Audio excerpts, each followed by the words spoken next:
Hello, everyone. It's your girl, Gabrielle from A Step Ahead Tutoring Services. Welcome to a brand new episode of Hot Topics. So, if you're not already familiar with us, this is the web series where we talk, real talk about things in education, employment, mental health, physical health, anything else that is steamy. And today, I am very excited to have my guest because our topic today is, haha, I have my banner, Young Entrepreneurship Part 2. We did a previous episode on another youngin who is an entrepreneur, and it is amazing to be able to have yet another young person who wants to start their own business and or who already started their business and has that career mindset. Because what I said with the previous speaker, these young people, they start in them businesses early. Me, I started my business officially like 8 years ago, I think in my upper 20s. But these youngins, they start in them earlier and earlier, and they are getting into the field and they're getting that life experience. Because let me tell you, being an entrepreneur, it is not easy. There's definitely a lot that goes into it. And the thing that is so awesome about these kids starting this early is that they are gaining life skills that will carry them into their adulthood. So they are gaining skills like balancing checkbooks or doing accounting. They have to interact with people for customer service. They have to problem solve. They have to hire people. They have to figure out the cost of items, and they have to use that information to figure out what to pay their employees. So there's a lot of math and percentages that's involved. So, these are a lot of life skills that, we adults are still trying to figure out. But these young kids, they're figuring it out now. And that is just awesome. So, my guest, who is going to help me facilitate this discussion, his name is Jacob Wojtowicz, and I'm going to tell you about him. So, who is Jacob Wojtowicz? Let me tell you. So, Jacob Wojtowicz is the owner and was the owner and founder of Jacob Snow Removal. He is a 17-year-old entrepreneur currently in the 11th grade at Wando High School. The last speaker was also from Wando High School, so there's something about this high school.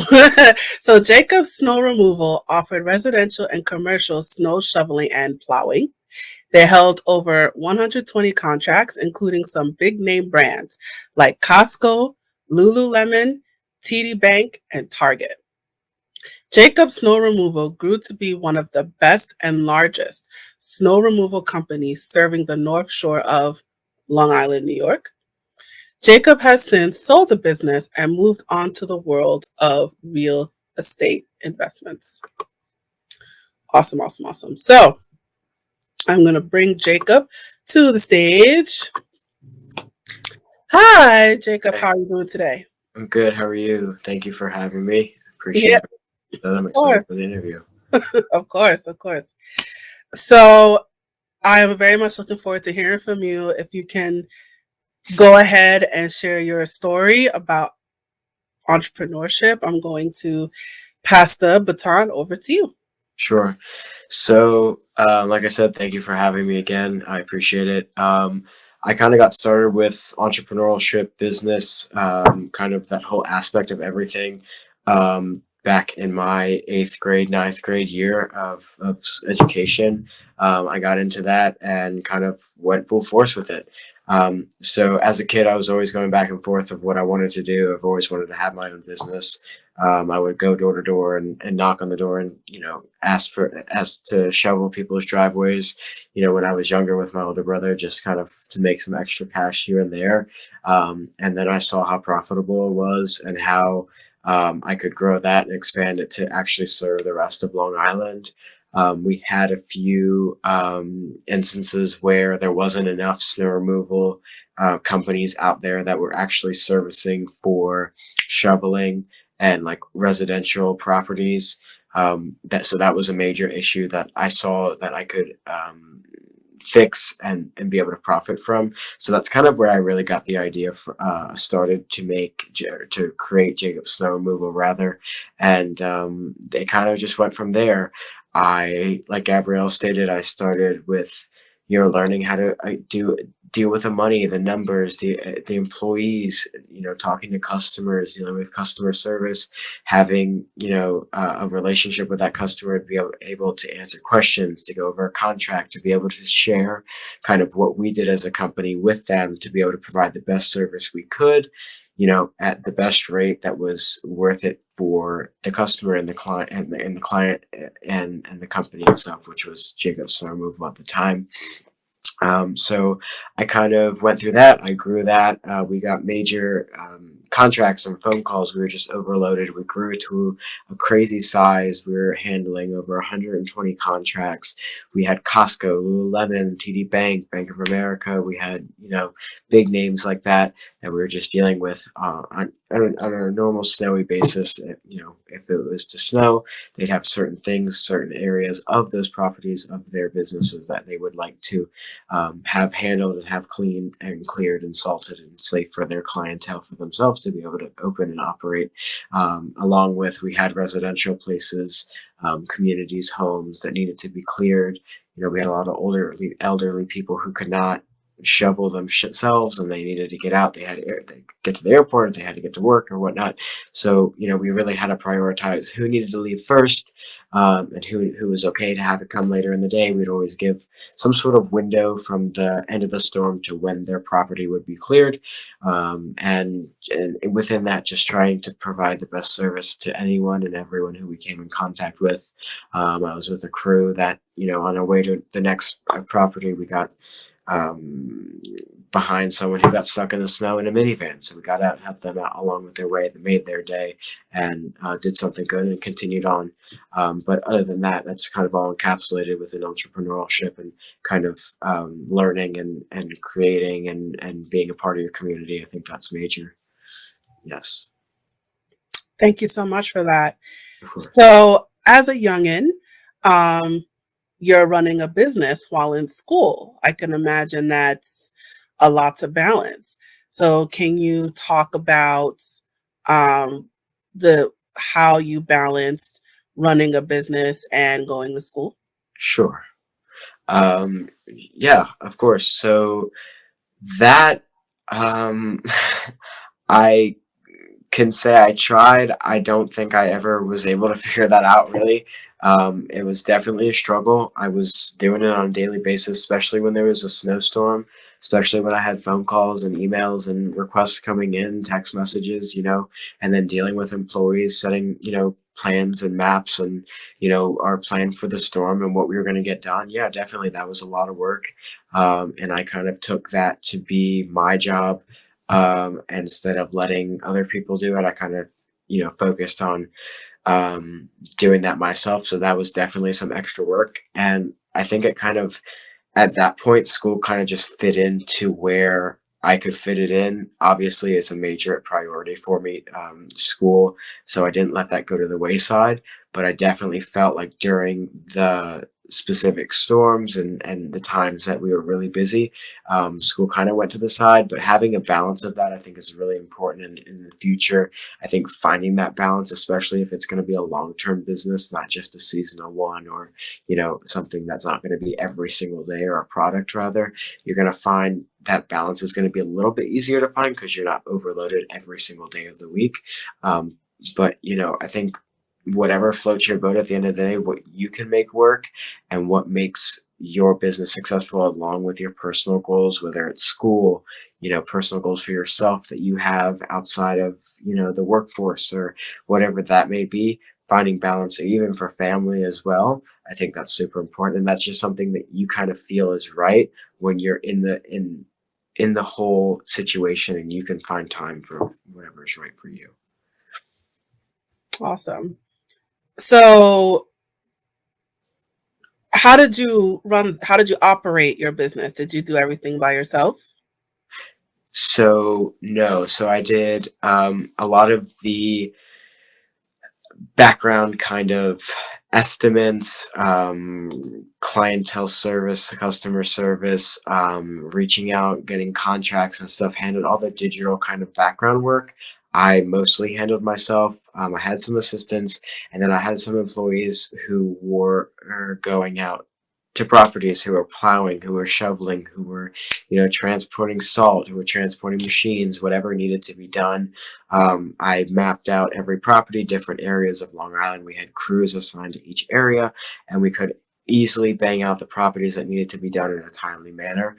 That's really how we were able to install a plan to have a guaranteed time for clients and everything like that. So we had a huge team.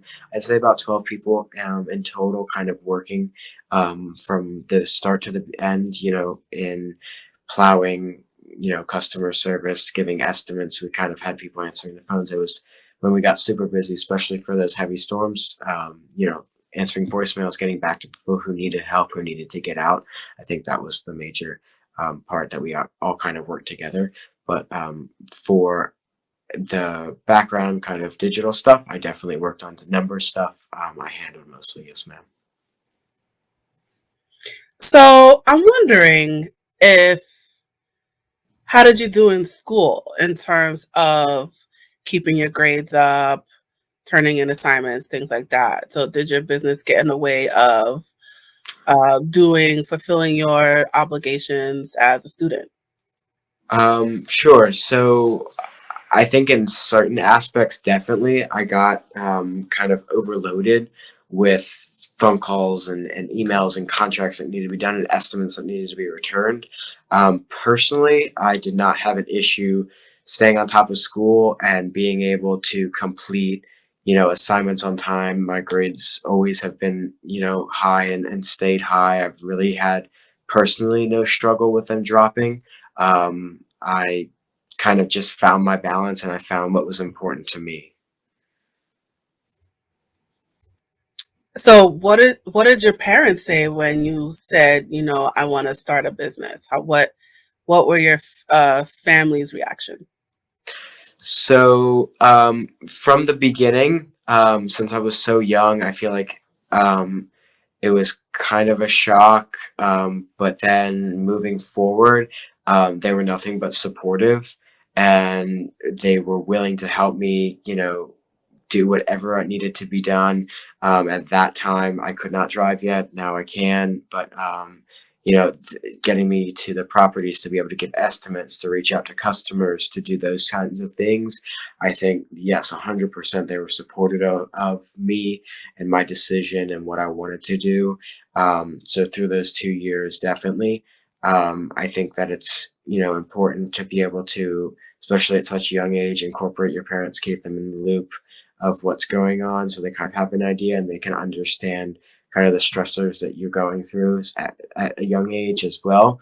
But I think that in my personal experience, they were nothing but supportive. Awesome. That's awesome. So the business that you ran was snow removal and power washing. So what made you choose that arena to focus your business on? Okay. So I'd say kind of like I went into a little bit before, but not into much detail, that there was really a demand for residential, snow removal, snow shoveling rather, and plowing in the area of Long Island that I was in. Made many of the major companies that were there, they did more of the commercial big parking lots. They just saw dollar signs and they went for big and more money. My approach to it was, growing the team, maybe having, a little less money for certain properties, but being able to have more of them, in the end would have the same profit result as if I would only do major properties. I had properties ranging anywhere from $60 to $4,000, per 6 inches of snow. So I think it was kind of the way of looking at it and saying, hey, I can grow this area of need into something that's profitable like the other companies. And then also that I did it when I was a young kid with my brother. We went door to door and, we shoveled the driveway for $20. Obviously, a lot less. We were kids and we really didn't even, back then we thought $20 was a lot. So, we were there, doing it for that. But I think that was a major drive. And then also, that was something that I was in New York. Everyone was shoveling snow, and in high school, that was just something kids did to make extra money. And I was like, you know what, let's just grow it. Let's make it big, and let's, try to help as many people as we can. So you started the business with your brother? No, I did business on my own. When I was little, we used to go door to door and shovel. But as the business, Jacob Snow Removal, and the contracts and all that encompassed was on my own. Yes, ma'am. Okay.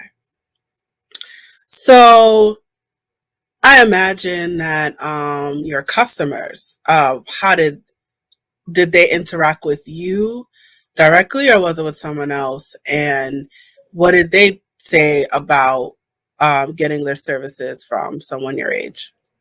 So definitely, I found that I in the beginning I got some complete mixed reactions. Some were absolutely amazing. People were ecstatic that someone so young could put on, such a big production, I like to say, and be able to handle the amount of clients that we had and the work that we had. And then I also had some people who said no. They were like, "You're too young. How do I know you're going to be responsible? You don't look responsible or whatnot." Also had some nasty things said, but guess what? That's part of business. And I feel like I did nothing more than grow from that experience of people shooting, that down and saying, "Oh, you're just a kid. What do you know about snow removal or having a business or things like that?" And then, I would interact with people who were excited about it and left great reviews. So I think the good definitely outweighed the bad, but I definitely got a negative, was seen in a negative way in the beginning when I would talk to people on the phone, and then I get to there and meet them in person. They're like, I had no idea I was talking to a teenager.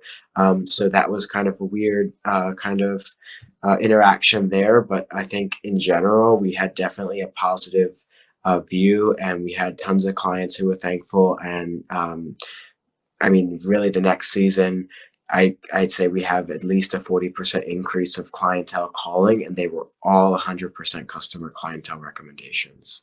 So I think that was also great to see. Awesome. So of course you have to deal with the negative feedback, as you mentioned. So what strategies did you implement to address the feedback?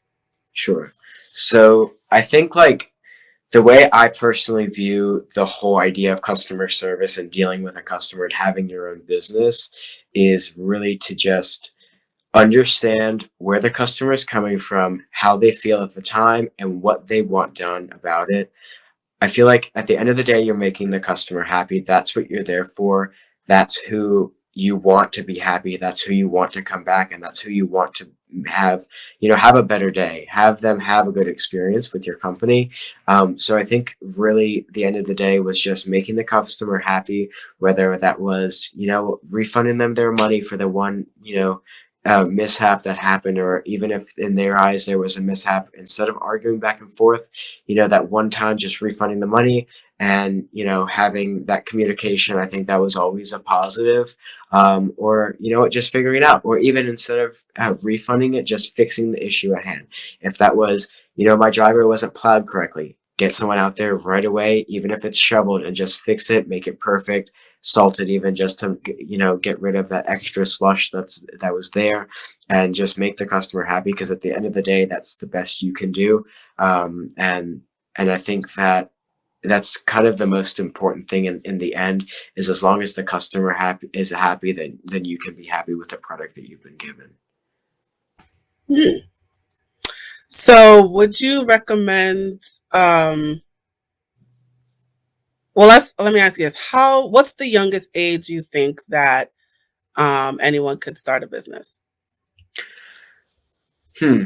Um, I think that's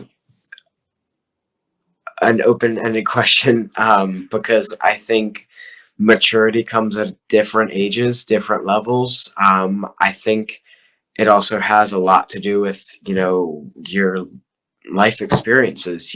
I've moved around so many times. I've been in different states. I've been in different cultures and different things, to be able to, and within all that, was forced to grow up, a lot faster and be more mature and to be more of an adult a lot earlier on than many other people I know, or many other people I go to school with, or many other people that I've come encounter with. So, I don't personally want to put an age on that, because I think that could, you know, um, I don't want to stop anyone from starting something young, but I think that you just have to have the right mentality, you have to have the right reason, and you have to have the right, drive and motivation to do it, and to be mature enough to do it. Because if you're not going to be mature, and you can't, handle a client, or talk on the phone and have a conversation, I don't think it's going to be conducive to moving forward. Not only with client relations, but issues down the road, money and everything, and having employees, and just having that, respectful, responsible, appropriate, relationship with your employees, payment wise, scheduling, things like that. So I think I don't want to put an age on it, but I think maturity plays a big role. So I'd say, somewhere between middle school area age, time line, depending on maturity. I think that plays a big role. So, how did it work in terms of handling money? Did you have your own bank account? Did you have to use your parents' bank account? Did you tell your clients to pay in cash? Like, how did that work? So I've since, beginning of middle school, even end of elementary school, I've always been kind of a step ahead, maturity wise, financially, and stuff like that. So I've already had an existing bank account for myself. Um, just the responsibility that came with that was there already. So that's why I had a bank account at such a young age, and a debit card and whatnot. So starting the business, I opened a new account, a business account, through the bank. And what came from that was I accepted credit cards, I accepted cash, check, Venmo. I kind of made it open to every type of payment possible to make it as easy on the client as it was, because majority, if not like half of our clients whose properties we were servicing, were clients who had homes in New York, who lived in Florida for the winter. So they had, house staff, and they had, cleaners, and they had house managers, and people who needed to access the property. So that was just a job that needed to be done to make it accessible for them. And then in turn, when that was complete, they'd either, electronically transfer it through Zelle or Venmo, or even mail a check, or even give their credit card. Very few customers ended up paying cash, and we just found that digitally paying, or online, or credit card was the easiest for everyone. And then that just went straight into the bank account, and that went through to payroll, and to paying, for cost of goods and stuff. Oh, what about your friends? What about your peers? Were you able to, how was your social life? Did your business impact your social life? Did you have to, was it hard to meet up with your friends and hang out? Talk about that a little bit. Okay. Um, that's a good question. So in the beginning, I was really focused on it, so I didn't. I'd say I didn't flaunt it around. I didn't tell everyone. I didn't walk in, oh, I have a business. Like, I kept it pretty much to myself. I was working hard on it, as an entrepreneur and starting something up. Um, takes a lot of effort. You gotta, advertise. You have to get things together. You have to get product. You have to get your goods. You have to get, your plan in place, how you're gonna execute certain things, wholesale prices on certain things, and getting the capital not only to start it, but then to also, advertise, get your name out there, get clients booked, get contracts written up. There's so many things that you have to deal with ahead of time before starting a business that I felt like socially kind of took a break for a little bit. I wasn't completely antisocial. I still hung out with friends. I still, went to school and I had an interaction with people, but I wasn't flaunting it around and telling everyone. I think once it got a little bit more well known and people started to hear about it, and it was the first, business that popped up on Google when you would either type snow removal or snow or anything that had to do with winter, Jacob snow removal, first thing that popped up. So I think I kind of, when that started to happen, there was a little bit of a negative impact. I had kids at the high school writing negative comments or negative reviews on Google. I don't know if that was jealousy. I don't know what that was, but you're always going to have someone who wants to do what you're doing. And I think that, just focusing on your own path and focusing on what you want as an individual and not other people's opinions. I think that's the most important, because I think easily, some of the reviews that people left on Google, some people would have just stopped because they didn't want people at school to view them as, whatever it may be. And I think that, you know, with all that and seeing all that, I think it's really important just to focus on what you want to do. Just be motivated and have your head straight, and kind of don't worry about what other people think, because at the end of the day, you're the one who's trying to be successful, and you're the only one who's going to make yourself successful. The other people's point of view, the other people's commentary, that's really not going to do anything for you other than bring you down, only if you let it. That's a good point. And it's interesting that you brought up the power of social media. So basically, you kept it quiet. You didn't want people to know about it. And then but you are on Google, and all of a sudden, the more people share your business, the more people tell their friends about it.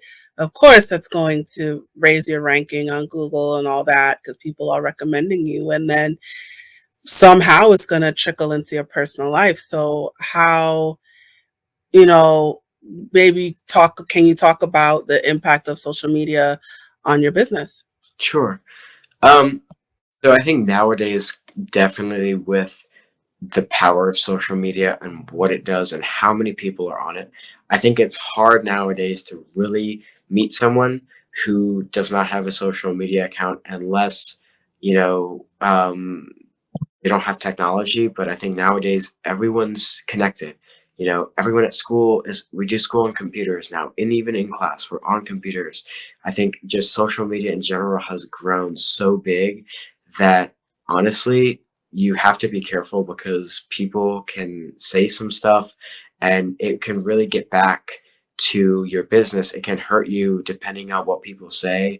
And even what you say, you have to be careful with what you put out on social media and what you share, because I think that can definitely affect you and your business as well.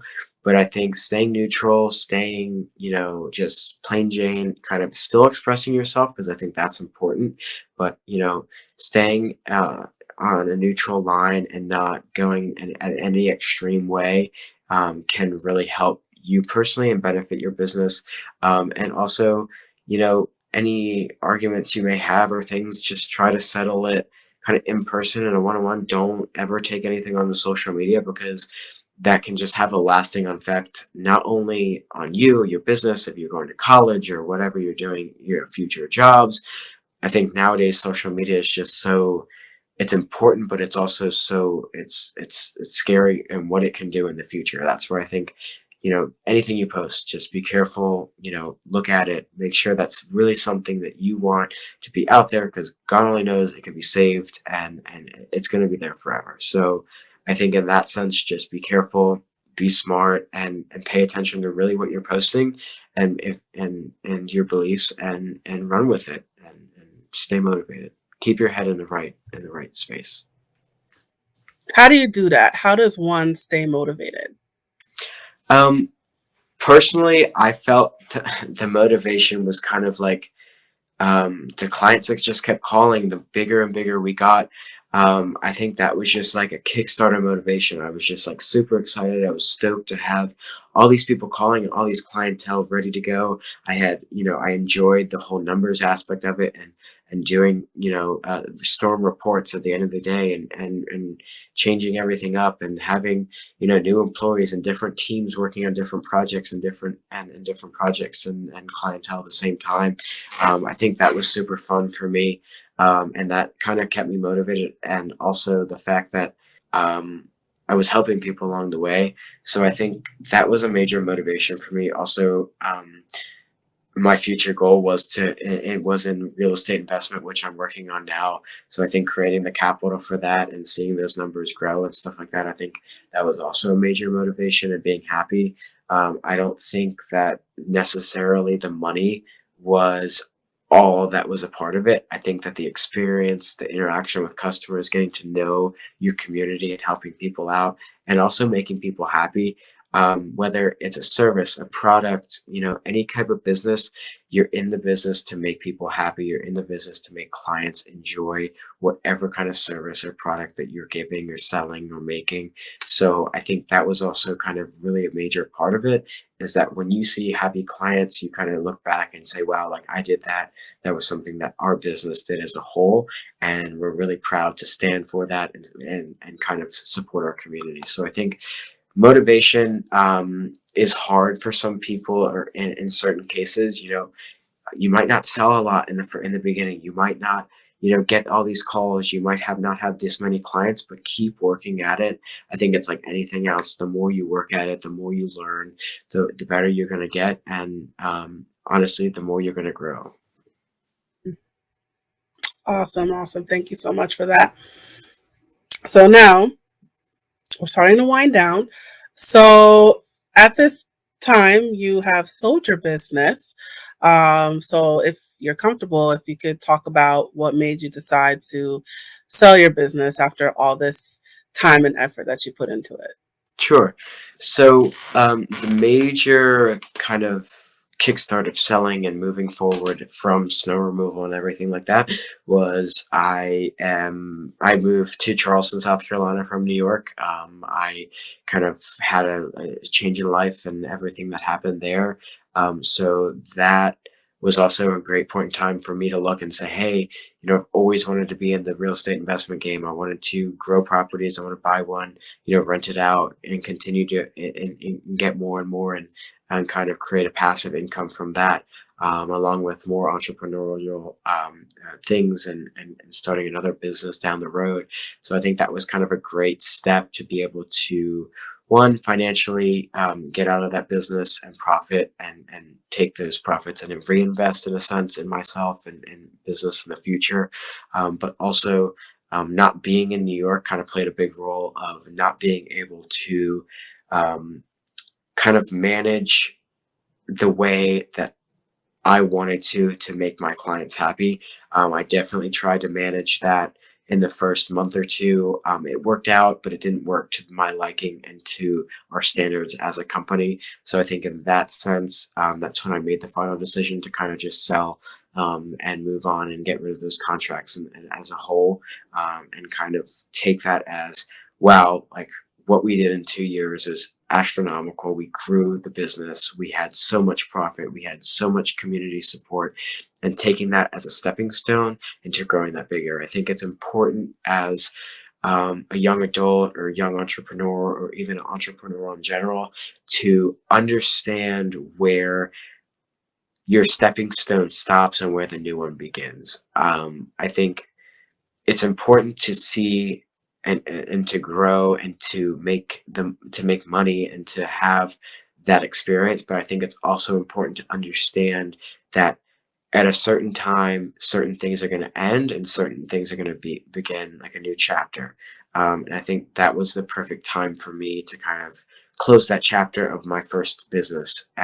So much learning in there, so much gratitude for what has happened, and everything like that, and just open that new chapter. And I think with the move to a new state and everything like that, I think that was like the great point to be like, hey, this is really what I need to do and what I need to focus on.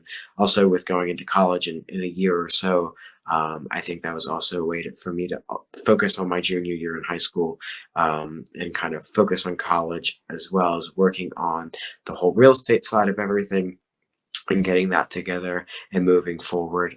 So, that I can start to grow and to start to build that stepping stone out to where I want it to be personally. And what does the future hold for you? So are you going to start another business? Is everything on hold? And I know you talked about real estate, but are you making your own real estate company? Are you working for someone else? Can you talk about that a little bit more? Sure. So I mean, being so young, I'm still 17, so I'm trying to figure that whole thing out. I think, it's important to have a plan, but I think it's okay not to know what you want to do. Um, and as of right now, the track that I'm headed on, or what at least I think that I'm going to be headed on, in the next few years, is going to be going to college. Kind of getting a degree in some sort of business, finance, entrepreneurship kind of field with real estate and kind of some aspect of law. That's kind of where my head's in the game right now. But I think the whole real estate idea and investing in that is being able to um, create a passive income that I don't necessarily have to work, you know, every 40 hours a week, to do a job. Obviously, I'm interested in having a career and using my education that I'm on track to get, is important, and not wasting that. But I think it's kind of in the space of where things take me. Right now, that's kind of where I'm at, growing those real estate investments, buying new properties. You know, I think honestly, down the road, maybe a goal would be to open my own brokerage. I think that's something that's just lingering. That's something I still have to think about. Still something that I'm working on. But as of right now, school is kind of where my head's at. But I think moving forward, and even for younger kids or younger people, entrepreneurs, anything like that, I think, whatever works for you is what's important. If keeping a business open and following through with that for multiple years and going to college later or not going to college, whatever works for you and wherever you want to go, I think that's the most important. And I think, excuse me, understanding that college is not for everyone, and that you don't have to go to college right after high school. You can take a year off, you can do different things. I think that's also really important to understand, because don't fall into the trap of, you have to know what you want to do for the rest of your life at 18, 17 years old. I think that's kind of a lot for someone to focus on, especially with the difference in maturity levels, like we were speaking about earlier, and everything like that. I think it takes time, and I think you'll know what you like to do when it comes. The time will come, and I think you just have to focus and be smart and constantly work at what you think you want to do, and I think you'll just know. I think it's important to be happy with what you do and not to be unhappy moving forward. Awesome. All right, so we're winding down, winding down. So, do you have any final advice for the people watching right now? Maybe any young people that want to get into entrepreneurship, or anyone in general that wants to get into entrepreneurship, or anything, any final words that you'd like to share? Of course. So, I mean, I'll just say go for it. I think, like, the way I think about it is, if you don't do it, you're never going to know if you could have been successful or not. So go for it. Try your hardest, work hard, be motivated, put your head in the game. Don't let people's opinions get in your way. If it's your parents, or if they're not being supportive, or your friends, or your family, or whatever it may be, don't let them, you know, hinder you from doing what you enjoy doing, or what you think you want to do in the future. And other than that, just work hard and be yourself, because at the end of the day, no one can take that away from you. And yeah, it's going to be hard, and it's going to be a learning experience. But I think at the end of the day, if you do it, the way that you figure out for yourself and not follow anyone else's, step-by-step plan. That's not always going to work for what you want to do. I think if you follow what you feel, I think you'll be happy and successful, and you'll find yourself in a lot better place than if you did not listen to yourself, and you listen to the other people around you, and you let that get to you. I think that will have more of a negative impact on you than working hard and being motivated and just being successful. Because I think it'll come with time. Just work at it. And if you have any questions, don't hesitate to reach out. Email me, message me on social media. I'm happy to answer questions, or, mentor you, or if you have, certain things that you need help with or understanding, if it's numbers or, customer service or whatever it may be, I can try my hardest to help. I'm a great, use me as a resource, because I think that it's nice to have a resource your age you can reach out to, and kind of understand, who's been through the situation, who's understood the things that you are looking to get into. So please, please, please don't hesitate. Reach out, message me, email me, whatever. I'm on Instagram, Facebook, Snapchat, whatever you guys may find, or whatever's linked below. Feel free to reach out. I'll answer any questions, and I wish you guys the best of luck, and try hard and be motivated, because you guys can be successful too. Awesome. Thank you so much for that. And on that note, I'm going to put up your banner. So you guys heard him. If you have any questions, you're looking for mentorship, you want to know more about, running a business, managing a business, or even selling a business, definitely reach out to him. His contact information is scrolling below. You mentioned you're on Snapchat. What's your Snapchat account? Jacob.wojo. Let me make that edit right now. Give me 1 second. Okay, so I'm just going to make that edit real quick to your banner. So Snapchat, what is it? Jacob.wojo.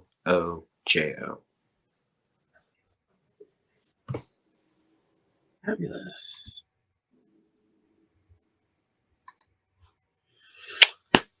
All right. So I just made that revision there to your banner.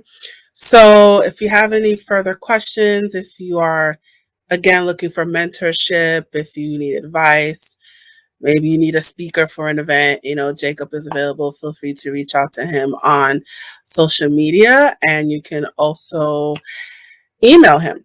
I'd say email's the best. Email, Instagram, either of those are probably the best.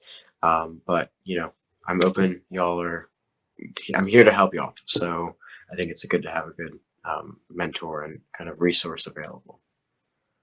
Yes, absolutely, absolutely. So again, you guys heard it. His information is scrolling below. So definitely take advantage of that information, and feel free to reach out to him, pick his brain, ask his questions, get that mentorship, especially if you are a parent and you have children that want to get into business. Jacob is a great resource. Or if you're a youngin and you want to get into it, again, Jacob is a great resource. So definitely take advantage of that. And of course, the information will be in the description, but you can grab it now while you see the banner. Grab it now while you still can. All right, Jacob, thank you so much for joining me today. Of course. And I'm going to put you backstage now. And it's just you and me, guys. So now I'm going to put up my little banner here. So we have reached the conclusion of our episode. Thank you so much for joining us today. Please check out our YouTube channel for more videos and clips. And don't forget to like, share, and subscribe. Let us know what you thought about this episode by leaving a comment in the comments section below.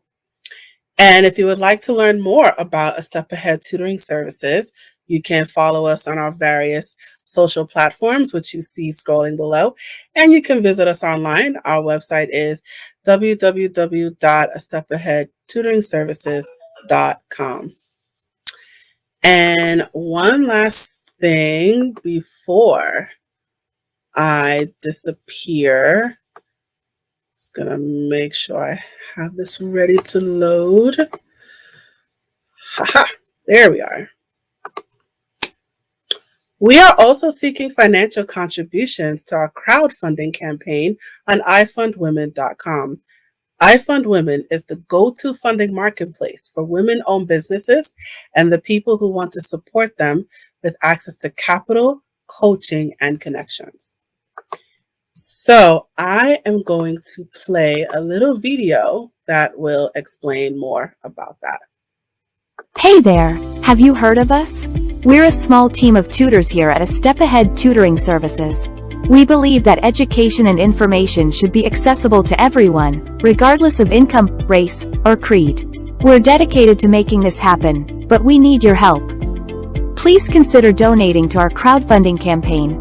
No amount is too small. Your donation will allow us tutors to remain employed, offer free and low-cost services, and reach out to families nationwide.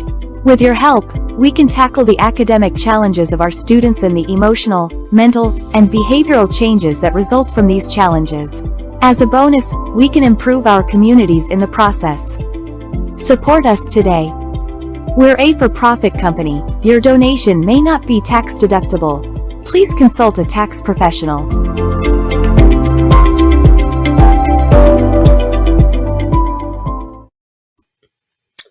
And that's it for our episode today. Thank you so much for joining us. I will see you next time. Signing off.